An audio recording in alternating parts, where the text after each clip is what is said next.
Dikabarkan sempat masuk rumah sakit, kini kasus Ayu Aulia dengan Ade Ratnasari nampaknya menimbulkan sebuah pertanyaan terkait lanjutan permasalahan keduanya atas dugaan penganiayaan yang dilakukan sang model terhadap temannya itu.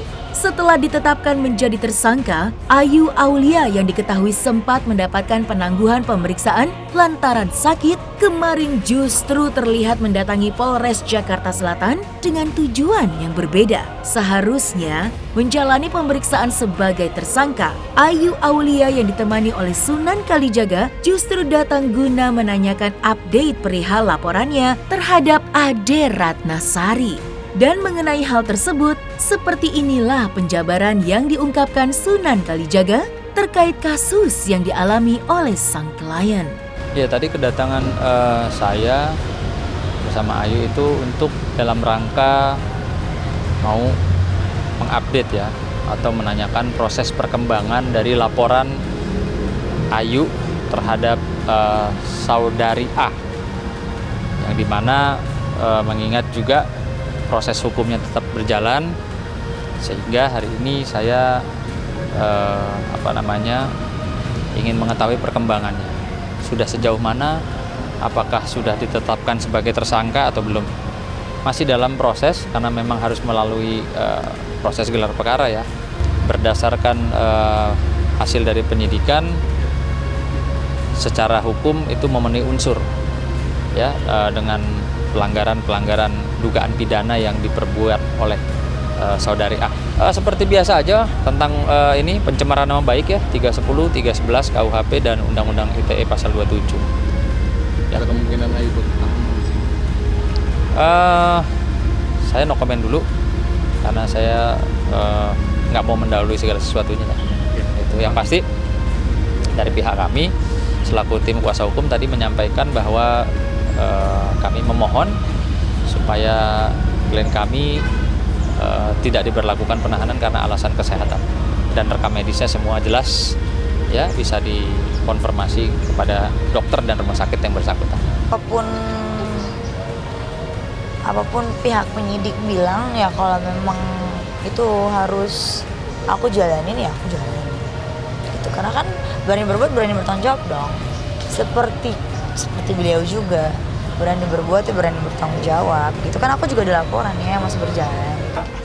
Kalau masalah dilaporkan kan saya juga kurang mengingat ya waktunya, tapi bulannya masih ingat. Februari juga beliau melakukan laporan itu. Gitu, seperti itu. Jadi sudah kemarin tim penyidik memanggil saya untuk dilakukan pemeriksaan sebagai saksi. Setelah digelar perkara atas penetapan statusnya sebagai tersangka, kita tetap memonitoring untuk tindak lanjut pemanggilan tersangka guna untuk dimintai keterangan. Pesan kami terhadap ke pihak kepolisian, ketika sudah dimintai keterangan segera dilakukan penahanan. Kenapa? Khawatir saudara inisial AA ini akan melarikan diri atau merusak dan menghilangkan barang bukti. Nah, ini perlu menjadi atensi pihak kepolisian, dan ditakutkan akan mengulangi sebuah tindak pidana. Nah, ini akan menjadi perhatian pihak kepolisian. Tapi kami, saya selaku kuasa hukum dan saudara Ade Ratnasari percaya kepada institusi kepolisian akan bekerja secara profesional dan secara objektif dalam penanganan perkara tersebut, sehingga terwujudnya justice for all, keadilan bagi semua. Khawatir ya nanti ada ini. Ini saudari Ade Ratnasari saat ini psikisnya terganggu. Iya benar. Banyak serangan dari medsos. Saya tidak menyebutkan siapa namanya, tapi pada prinsipnya klien saya ini psikisnya terganggu, kejiwaannya terganggu terkait dengan menghadapi hal tersebut. Dan rencana kami akan mengunjungi LPSK nanti, waktunya akan kami tentukan terkait dengan hal tersebut. Karena kenapa?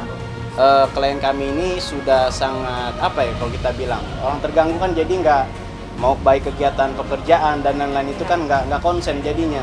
Kan dia bilang agak trauma, psikisnya kena. Trauma, psikisnya kena, takut saya ada lagi.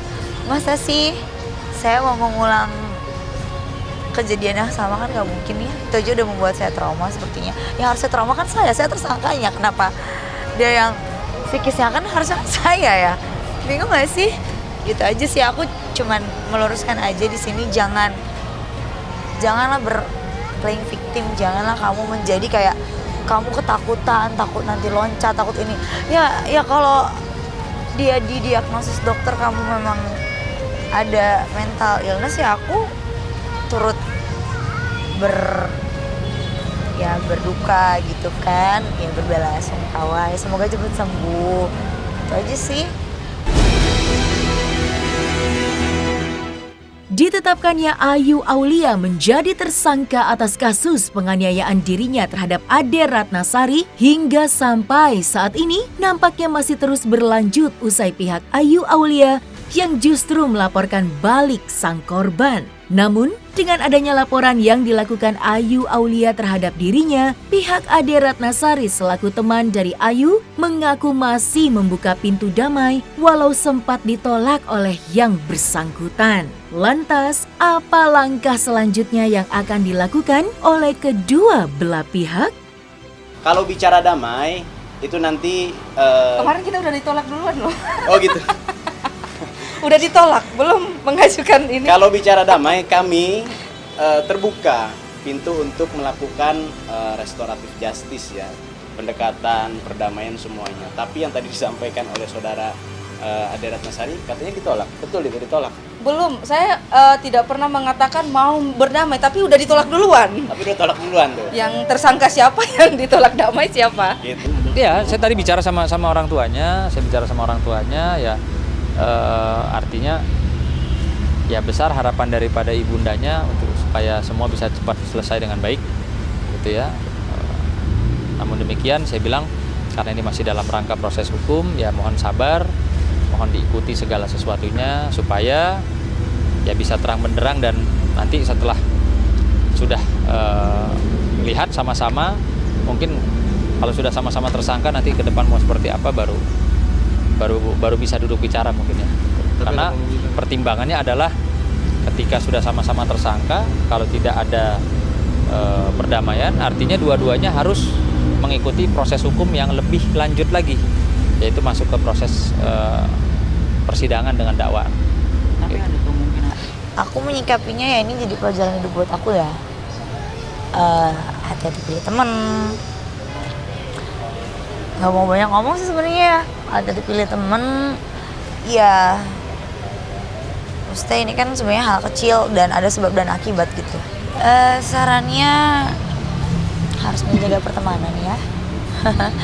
Dan kalau masalah ditahan nggak ditahan kan itu kan bukan urusan siapa-siapa, itu kan urusan pihak penyidik dan pihak kepolisian yang berwenang ya, bukan kita yang berkor-kor harus ditahan atau bagaimana gitu kan.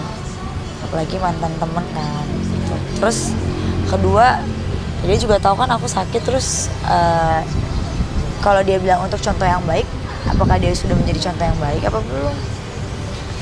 Dan dia cewek atau cowok bentuknya?